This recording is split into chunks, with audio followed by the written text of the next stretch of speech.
So then how did you solve this predicament you found yourself in? So first, I empathized with him. I told him that that was a horrible thing to happen to him, especially given the fact that he's recovering from a head injury, that he needs the support, and he's going to have a road to go to get through this. Um, and so I started with that. Kind of just asked him if he felt that he needed to talk to somebody.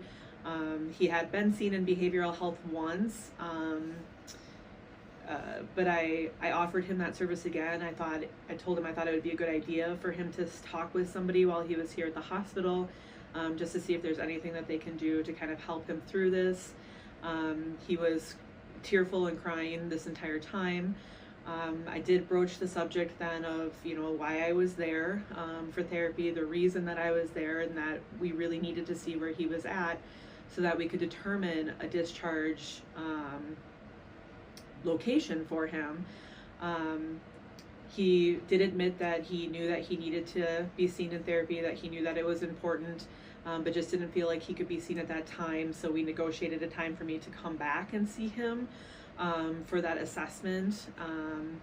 And then I left him as his mother was coming in, which was a good kind of thing to not he wasn't alone in his room that way, because I was concerned about leaving him on his own at that moment, so that made me feel a little bit better.